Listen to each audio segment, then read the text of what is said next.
Oui, c'est bien moi.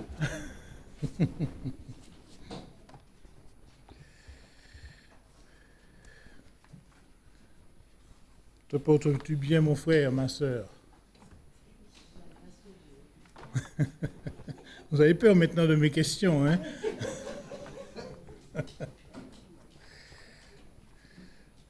Mais j'ai toujours des questions. Et une ce matin, es-tu à ta place? Ah oui, si vous êtes ici là ce matin, vous êtes à votre place. Mais d'une manière générale, pose-toi la question, est-ce que je suis bien à ma place, là où Dieu veut que je sois? Vous savez, comme moi, par le passé ou pendant la période de Noël, des festivités, on a eu l'occasion de nous inviter. Vous inviter. Vous avez répondu positivement, n'est-ce pas?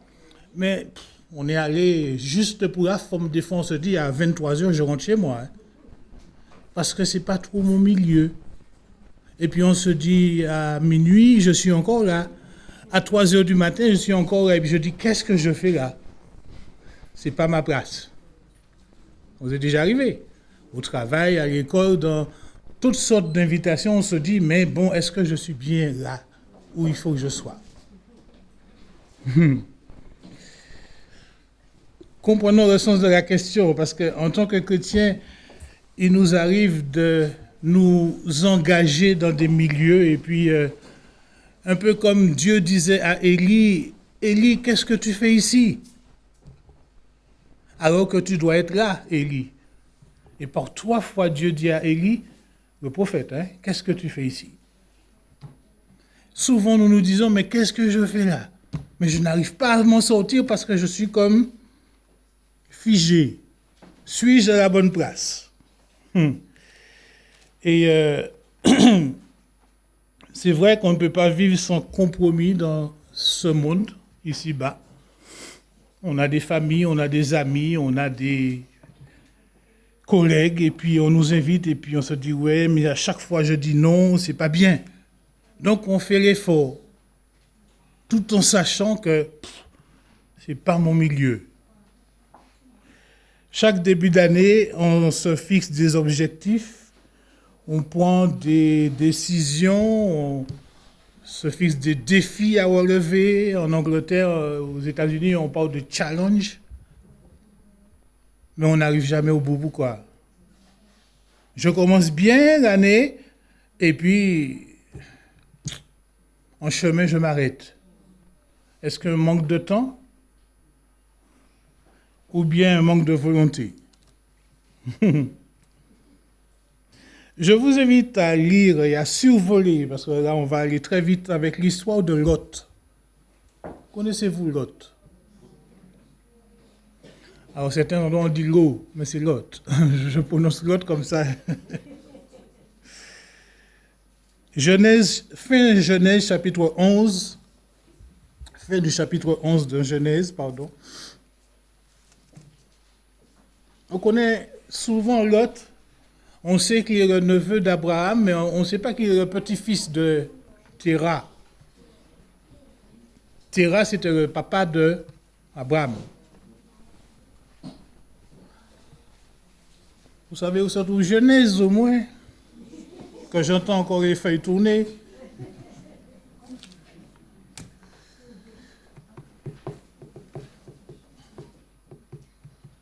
C'est bon?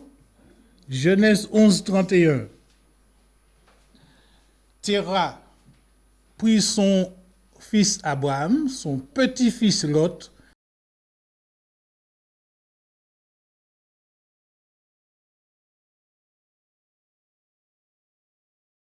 des Chaldéens pour se rendre au pays de Canaan.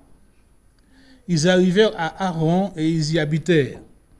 Haran, selon la tradition, c'est une grande ville commerciale.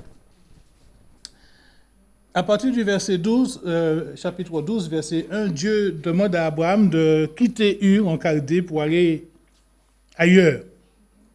Et nous voyons Abraham partir avec son neveu Lot. J'ai envie de dire que Lot avait beaucoup de...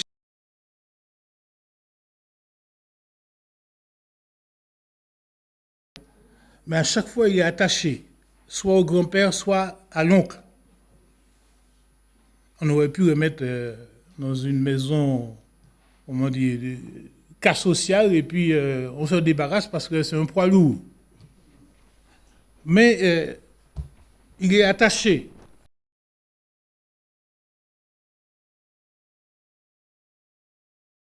Et 4, Dieu dit à Abraham, chapitre 12, va-t'en de ton pays, de la patrie, de ta maison, de la maison de ton père, vers le pays que je te montrerai. Je ferai de toi une grande nation, je te bénirai, je rendrai ton nom grand, deviens donc une source de bénédiction. Dieu fait alliance avec Abraham.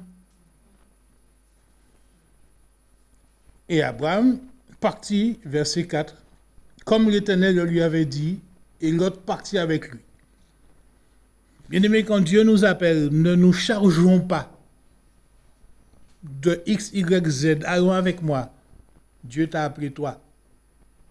Je ne sais pas si vous me suivez dans ce que je veux dire, parce que vous allez comprendre plus tard que l'autre n'a pas toujours suivi la voie de son tonton. Et quand Dieu t'appelle à une mission, il t'a appelé toi. Abraham va partir, et il va partir avec Lot. Au chapitre 13, verset 5, on va vite, hein, j'ai dit, hein? Il y a dispute. Alors, ce qui était une bonne chose pour Lot devient complication pour Abraham par la suite. Parce que Lot, petit, devient grand. Et il a des bergers, il a un cheptel, il a peut-être une famille, on ne sait pas. Mais il y a dispute, comme dans beaucoup de familles de nos jours, n'est-ce pas? Si on n'a pas chez vous, il y en aura. Mais il y a tôt ou tard une friction. Et l'autre dit, écoute, je ne vais pas avoir de problème, on va se séparer. Chapitre 13, à partir du verset 5. Et à partir du verset 12, toujours du chapitre 13, Abraham habita dans le pays de Canaan et Lot habita dans les villes de la plaine et dressa ses tentes où, en direction, ça dépend des versions, en direction de Sodome. Et il est dit au verset suivant, or, les gens de Sodome étaient fort mauvais et pécheurs envers l'Éternel.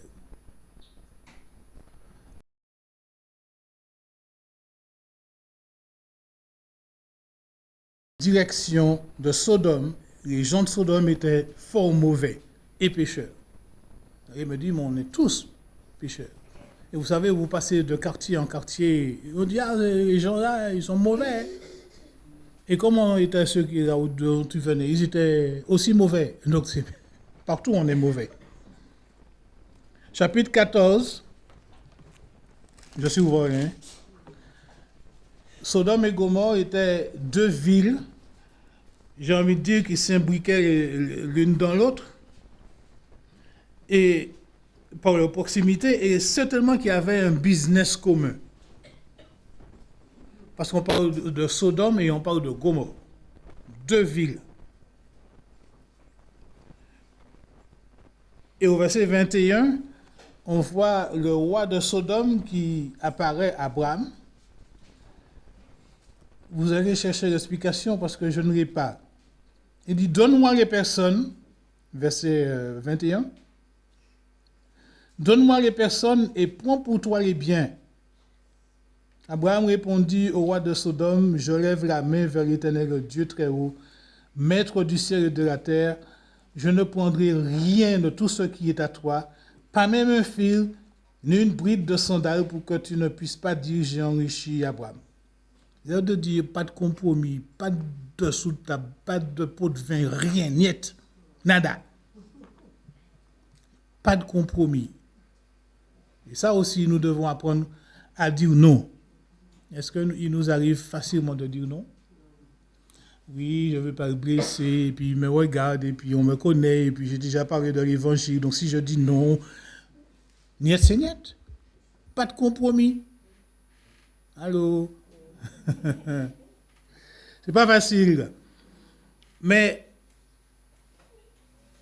Abraham dit au roi de Sodome, il n'est pas question. Il prend Dieu à témoin, il veut rester attaché à l'éternel Dieu. Verset 22.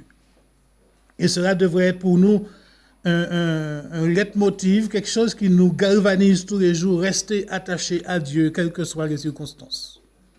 Amen. On découvre subitement que Lot, qui s'est installé en direction de Sodome, habite désormais Sodome. Le temps a passé. Et que même il s'est marié et qu'il a des enfants en âge d'être donnés aussi en mariage.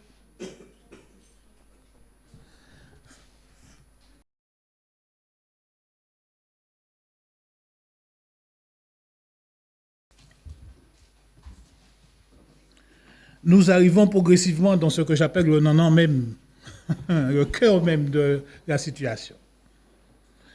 Chapitre 18, versets 1 à 5. L'Éternel apparut à Abraham, qui était au Shem de Mamré, tandis qu'il était assis à l'entrée de sa tente pendant la chaleur du jour. Il prenait le frais. Abraham leva les yeux et regarda, 3 hommes étaient debout près de lui. Quand il les vit, il courut à leur rencontre depuis l'entrée de sa tente et se prosterna en terre et dit, Seigneur, si je peux obtenir cette faveur, ne passe pas, je te prie, loin de ton serviteur. Verset 4, qu'on apporte donc un peu d'eau pour vous laver les pieds, reposez-vous sous cet arbre, j'irai prendre un morceau de pain pour vous réconforter, après quoi vous passerez votre chemin. Ainsi, vous ne serez pas passé en vain chez votre serviteur. Ils répondirent, oui, fais comme tu as dit. Observez la réponse ici, oui, un oui franc d'Abraham. Versets 16 à 22, l'Éternel quand même averti, parce qu'il n'était pas venu pour rien chez Abraham. Observez que l'Éternel est présent là. Hein? Et au verset 16, il fait comprendre, au verset 16 à 22, qu'il va détruire Sodome et Gomorrhe. Dieu ne prend aucune décision, il n'arrête aucune décision sans avertir ses prophètes. C'est ce que la Bible dit dans Ésaïe chapitre 46. Il annonce longtemps à l'avance ce qu'il va faire. Et Abraham, c'est lui qui l'a choisi, par endroit il dit, c'est mon ami. Je l'ai choisi comme Dieu nous a choisi, bien avant la fondation du monde. Et Dieu, en Jésus-Christ, dit, je vous ai appelé amis. Donc Dieu nous avertit de ce qui va se passer. Qu'est-ce qui va se passer? Dieu va détruire cette terre. Vous êtes au courant? D'accord. Plus par l'eau, mais par le feu. Et ça, on ne doit pas le garder caché, en réserve. Et Dieu avertit Abraham qu'il va détruire Sodome et Gomorrhe. Pourquoi il avertit Abraham? Parce que Lot s'y trouve. Lot, son neveu. Et il veut préserver Lot. Je suppose que, puisque c'était la coutume à l'époque chez les Juifs, génération après génération, la transmission était faite. Et c'est ce que Dieu nous demande de faire aujourd'hui. Transmettre ce que Dieu fait et qui est Dieu. Vous connaissez Proverbe, chapitre 22, verset 6. Chaque parent devait connaître ce verset. Allô?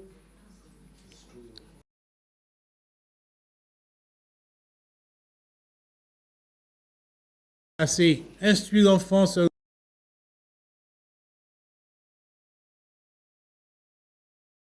c'est la tâche de la monitrice de l'école du dimanche ou bien du parent? D'accord, merci. N'attendez pas toujours sur l'église, que l'église c'est nous. Et dans Deutéronome chapitre 6, verset 4 à 7, toujours dans cet esprit de transmission, il dit, écoute Israël, l'Éternel ton Dieu est 1. Tu enseigneras, tu inculqueras à tes enfants. Et donc Abraham avait certainement transmis à Lot, qui était Dieu. Dieu avait vu Abraham grandir, il avait vu Abraham prospérer, il avait vu les bénédictions que l'Éternel avait procurées à Abraham, il en était bénéficiaire lui-même. Nous éduquons nos enfants, ils grandissent à l'école du dimanche, ils deviennent jeunes hommes, jeunes filles, et puis comme nous aussi, nous avons glissé, eh bien, ils ont glissé. Pas vrai? Mais oui, il y a des choses que nos enfants font que nous ne sommes pas au courant. On découvre après, oui, j'ai baigné là-dedans, mais c'est maintenant que je te dis ça, maman. Hein? Si tu savais toutes les bêtises que j'ai faites, qui n'en a pas fait? Nous ne sommes pas là pour juger l'autre, hein? Mais l'autre a établi sa demeure dans Sodome et Gomorrhe, et il est dit, Sodome et Gomorrhe, les gens y habitaient étaient fort mauvais. Qu'est-ce que tu fais là?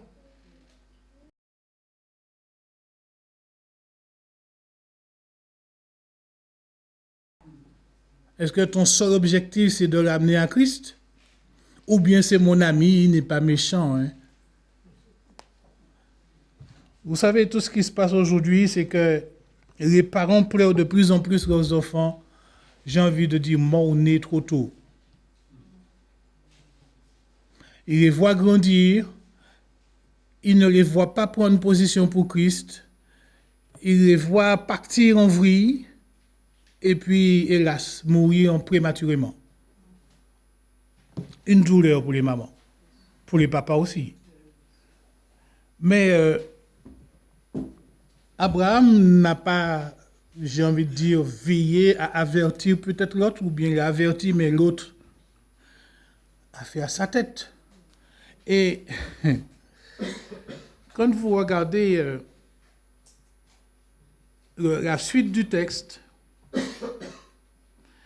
quand les hommes arrivent, parce que Dieu n'est plus là, l'Éternel n'est plus là, arrivent à Sodome et Gomorrhe, chapitre 19, qui reçoit les deux hommes, les deux anges? Lot. Où est Lot? Assis aux portes. Qui c'est qui était assis aux portes? Les nobles. Ceux qui avaient une responsabilité. Ça veut dire que Lot a acquis des responsabilités à Sodome. Et il est dit que le cri, si on retourne au chapitre 14, je crois, ou 15, ce que les gens de Sodome font, le cri est monté jusqu'à Dieu.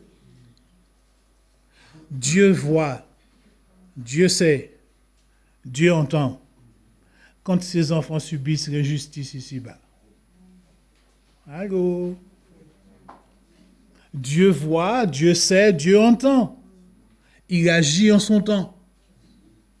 C'est lui qui dit à moi la vengeance, à moi la rétribution. Et que son temps n'est pas notre temps. Le cri monte jusqu'à Dieu qui ne peut tolérer le mal. Dieu s'est bien vengé des Égyptiens, 400 ans après. Et des Babyloniens ou des Chaldéens. Tous ceux que Dieu lui-même avait appelés pour martyriser Israël, son peuple. Dieu s'est vengé après. Dieu est Dieu. Y a-t-il quelque chose qui soit étonnant de sa part? On va retourner juste dans chapitre 18, à partir du verset 23 à 33. Abraham va entrer dans une longue plaidoirie avec Dieu pour sauver à Sodome ne serait-ce que 10 justes.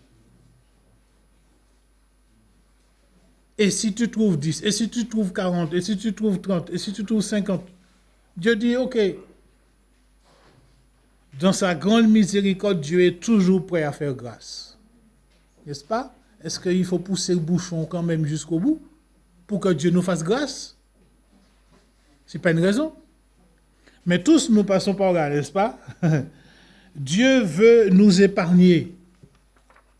Et il nous invite à réfléchir. N'est-ce pas le sens de nos prières, nous parents, quand nous prions pour nos enfants, quand nous prions pour nos amis, quand nous prions pour nos collègues de travail, que Dieu les épargne? Non? Autant de prières que nous pouvons faire monter avec persévérance, continuons à le faire pour nos enfants. Dieu entend, Dieu voit, Dieu sait, Dieu a déjà promis. Dieu n'agit pas quand nous voulons. Et souvent on dit, ton enfant n'est pas encore converti. Mais Dieu lui a donné son rendez-vous à lui. Et son rendez-vous à lui n'est pas ton rendez-vous à toi. Vous me suivez? Alors, répondez, Dieu lui a déjà donné son rendez-vous. Comme ça, vous avez tout laissé entre les mains de Dieu qui est souverain et miséricordieux. Il sait. On voit grandir les enfants, on ne sait pas ce qu'ils font, mais on dit, Seigneur, aie pitié, Seigneur, il est tellement gentil. Autrement, on dit, Seigneur, il est tellement méchant qu'il mérite d'être sauvé. De quel côté on est? Dieu sait, Dieu voit. Mais ne cessons pas de prier avec persévérance. Le chapitre 19, je dis, est intéressant à plus d'un titre. Et c'est là que nous entrons dans le cœur même.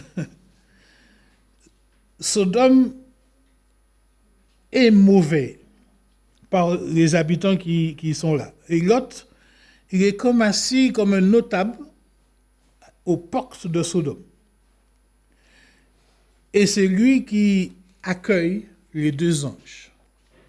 Alors, où le téléphone arabe a bien fonctionné, on a déjà appelé Lot pour dire il y a deux gars qui arrivent là. Prépare-toi à les recevoir. Ou bien Lot voulait se démarquer de ce qui se passait dans la ville et donc il avait ses responsabilités là pour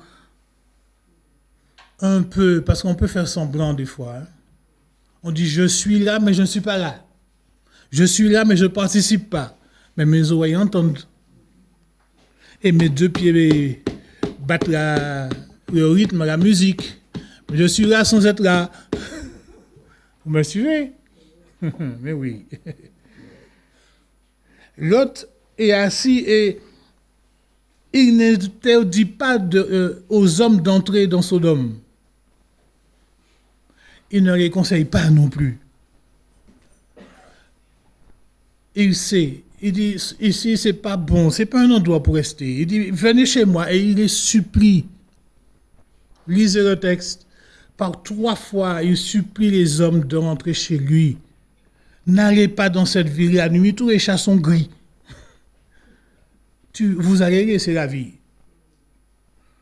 Et vous avez vu la réponse des deux hommes? Niet. On ne va pas rentrer chez toi. On ne fait que passer. Contrairement à chez Abraham, ils disent oui. Oui, nous allons rester. Et nous allons manger. Là, ils disent niet. Mais sur l'insistance de l'autre, ils vont rester. Ils vont entrer chez l'autre. Et avertir l'autre.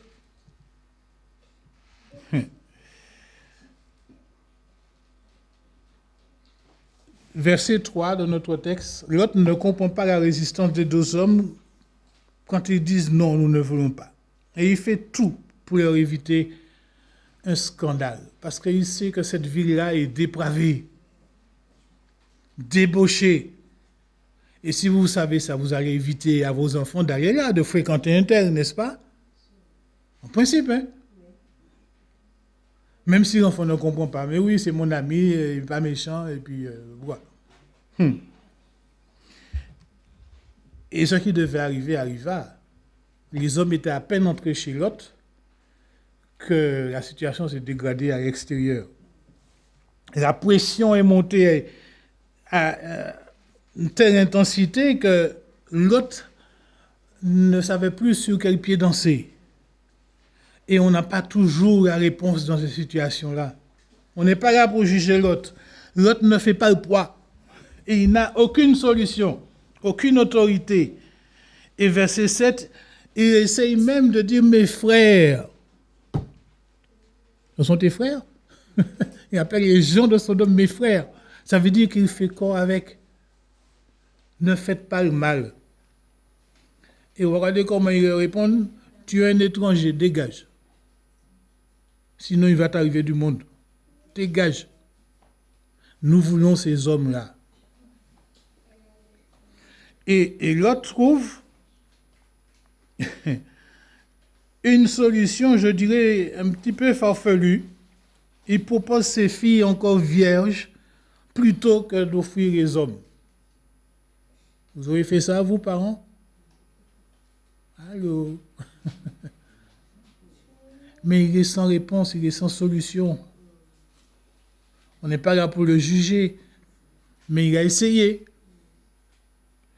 Et, vous savez, l'autre qui est chez lui, il sort quand même et il essaie de dire, mais les gars, je suis quand même chez moi, j'ai des responsabilités ici, j'ai acquis mes richesses aussi, et puis, bon, je peux recevoir qui je veux. Calmez-vous. Sans l'intervention des anges, il était mort. Et sa famille aussi. L'autre n'a rien compris. Comme souvent, nous ne comprenons pas quand Dieu nous avertit une fois, deux fois, trois fois. Dieu parle tantôt d'une manière, tantôt d'une autre. Et Dieu continue d'avertir et de parler au cœur de chacun de nous. Vrai ou faux? Les années passent.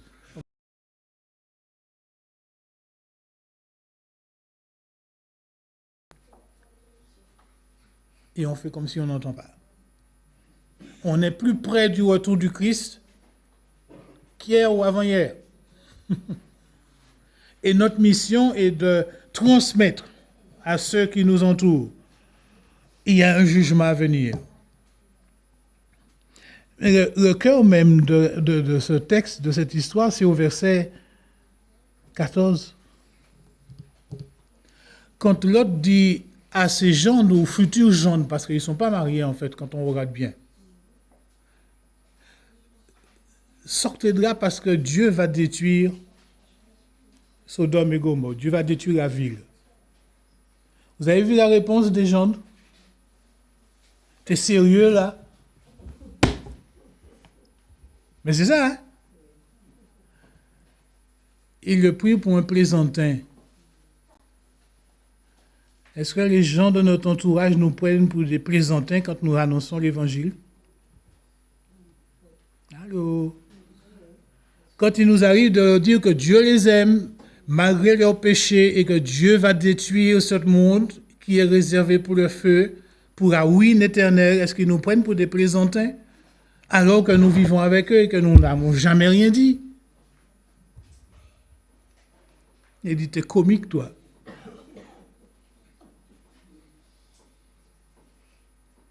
Pendant des années, tu as vécu avec nous, tu n'as jamais rien dit, et brusquement, Dieu sort de là.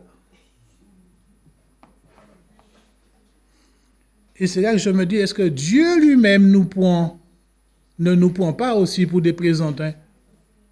Quand nous avons des compromis ici et là avec les gens de ce monde et que brusquement, Dieu va changer, Dieu va faire, Dieu revient, Jésus revient. Allô? Est-ce que je suis sérieux sur toute la ligne ou bien je vais en dents de scie?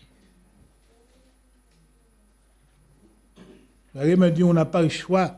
Si, on a toujours le choix. Soit de suivre le chemin droit en Christ, le seul chemin vivant et vrai, soit d'avoir tantôt des compromis, un pied dedans, un pied dehors. Et c'est ce que le prophète Élie reprochait.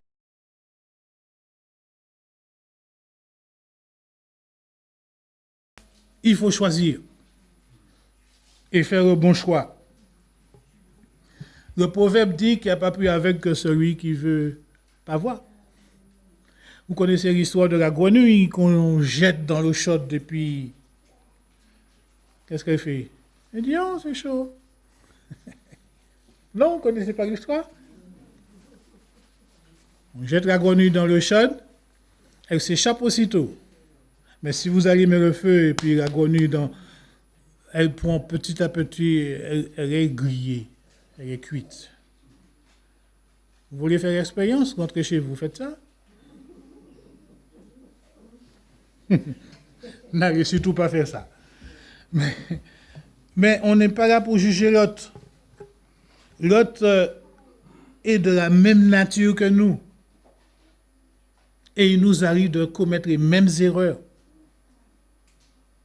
Je suis tantôt dedans, tantôt dehors.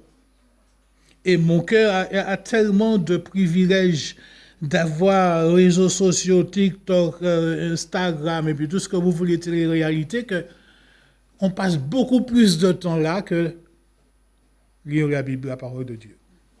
C'est pas vrai? Je me surprends moi-même à glisser sur les réseaux sociaux ou bien à faire des choses. Je dis, oula, une demi-heure déjà de passer. On tombe facilement dans le piège. Patricia a lu, et sans se concerter, c'est le texte que j'ai choisi tout à l'heure pour la fin de message. Heureux l'homme qui ne marche pas, qui ne s'arrête pas, qui ne s'assied pas en compagnie des pécheurs, des méchants et des moqueurs. Heureux cet homme-là. Heureux plutôt celui qui trouve son plaisir dans la lecture de la parole de Dieu et qui la médite jour et nuit. Et c'est là qu'il porte du fruit. Parce qu'il est enraciné en Christ. Ses racines plongent profondément dans cette bonne terre. Or, notre objectif est de porter du fruit. Chaque début d'année, nous voulons porter davantage de fruits que l'année passée. Non?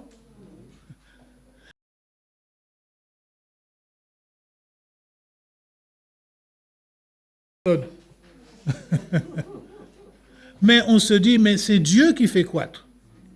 Mais Dieu me donne le libre arbitre, je dirais, pour aller et faire. Les anges annoncent la destruction de la ville. Et l'intervention des anges pour arracher Lot. Mais c'est quelque chose, ça. Quand vous lisez chapitre 19, verset 14, verset 15, plus verset 16, verset 15 et 16, quand l'aube se leva, les anges insistèrent auprès de Lot en disant « Lève-toi, prends ta femme et tes deux filles qui se trouvent ici pour ne pas succomber avec la ville fautive. » Mais, il s'attardait. Lot s'attardait, alors les hommes le saisirent par la main, lui, sa femme, ses deux filles, car l'Éternel voulait l'épargner. Et ils le firent sortir de la ville. Dieu nous dit, sortez du milieu de mon peuple. Bouge de là. Mais je traîne les pieds. Vous savez, à notre... peut-être on le fait chez vous, au travail, il y a des... comment on appelle ça? Des exercices d'évacuation incendie. Comment ça s'appelle? On déclenche l'alarme et on veut évacuer tout le monde, mais vous avez toujours celui qui est là, en pantoufle. Il dit, oui, mais j'arrive. C'est un exercice, c'est pour du faux ou pour du vrai? On te dit, dégage. Mais on veut vérifier si c'est vrai. Jésus revient, c'est vrai ou pas? Il va détruire cette terre, c'est vrai ou pas? Les hommes peuvent croire ou ne pas croire. Mais si toi tu crois, qu'est-ce que tu fais là? Sinon, annoncer la bonne nouvelle de Jésus pour le salut de quiconque croit. Celui qui croira sera sauvé, celui qui ne croira pas sera condamné. Et la Bible dit, il est déjà condamné parce qu'il n'a pas cru. Aujourd'hui, notre mission, c'est ça, en début 2026. Nous avons cette mission. Patricia parlait de 4 saisons tout à l'heure. Nous avons 4 saisons devant nous. Nous avons les trimestres pour permettre aux hommes et aux femmes de notre entourage de nous prendre au sérieux et pas pour des plaisantins. Alors, vivons sainement notre vie chrétienne La fin du monde, comme on dit souvent, a été annoncée. Mais la Bible dit, la fin de toutes choses est proche. Veillez. Veillez et priez. Bien-aimé, le succès sans la foi est vide. Je peux réussir dans la vie, mais pas réussir la vie. Lot semblait avoir réussi en Sodome et Gomorrhe, mais il avait perdu la vie. Et il aurait perdu la vie sauf sans l'intervention, des anges. Quand Dieu nous dit sortez du milieu d'eux, c'est un ordre. Est-ce que Lot avait encore des choses à gagner dans Sodome? Certainement. Quelle place nous voulons dans la société? Quand Dieu nous dit en Jésus-Christ, notre royaume est là-haut dans le ciel, notre cité est là-haut dans le ciel, et que nous devons nous affectionner des choses d'en haut, chercher les choses d'en haut. L'intégrité aux yeux de Dieu, c'est de changer de direction, d'accepter de nouvelles attitudes.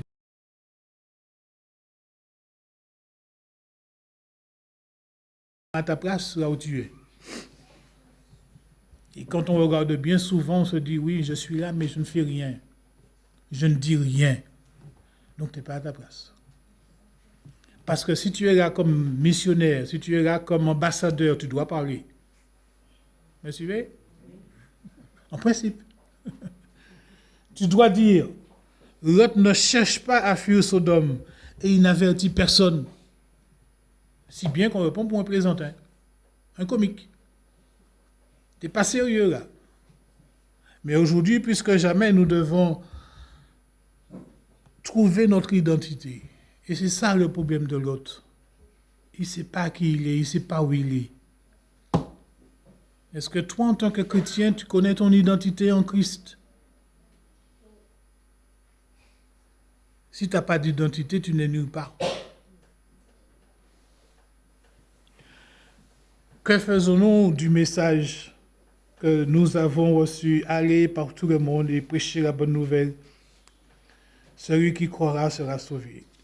Nous avons encore du temps. Je le dis, Christ peut revenir aujourd'hui ou demain. Mais prenons-nous le temps? C'est encore la question. Heureux est l'homme qui ne marche pas, qui ne s'arrête pas, qui ne s'assied pas. Dieu nous a avertis et il continue de nous avertir pour qu'auprès de nos semblables, nous puissions annoncer l'imminence de son retour, l'imminence d'un jugement qui viendra sur les vivants et sur les morts. Ne faisons pas comme la femme de Lot. Qu'est-ce qu'elle avait à regarder en arrière? Vous êtes déjà arrivé de dire à quelqu'un, sauve qui peut, sauve-toi et ne regarde pas en arrière, la personne veut quand même regarder en arrière. Elle avait peut-être plein de richesses à Sodome ou bien elle voulait savoir ce qui se passait réellement. Le monde passe et sa convoitise aussi. Notre mission, être attentif aux appels de Dieu. Mais c'est aussi d'avertir nos semblables. J'aime à dire nos parents, amis et alliés. Les avertir de qui est Dieu et ce que Dieu a l'intention de faire. Nos enfants, même s'ils ont grandi à l'école du dimanche, s'ils n'ont pas fait la paix avec Christ, ils méritent d'entendre. Ils ont grandi, ils pensent connaître Christ. Mais ils n'ont jamais fait l'expérience de la repentance, de la nouvelle naissance. Et c'est là le point de départ d'une nouvelle vie avec Christ. 2006, peut-être un nouveau départ avec Christ. Qu'est-ce que j'ai dit? 2026. Ouais, je ne suis pas encore là-dedans. Il nous arrive de patiner encore. Mais Dieu nous invite à reconsidérer le privilège que nous avons en tant que Christ, en tant que chrétiens. Nous avons la chance d'avoir été choisis Pourquoi Dieu a choisi Abraham? Personne ne sait aujourd'hui encore. Mais Dieu nous a choisis. Pourquoi? Vous vous êtes déjà posé la question? Certainement, mais vous n'avez pas trouvé la réponse. Mais Dieu nous a choisis et Dieu nous invite à aller et à témoigner de sa grandeur. Lot, on ne va pas le juger, il était un homme comme nous, avec ses faiblesses. Mais nous devons être attentifs. Certainement, Dieu a parlé à Lot plus d'une fois. Et Dieu nous parle plus d'une fois, mais quand même, il nous arrive de basculer. Restons attachés, enracinés en Christ. Amen.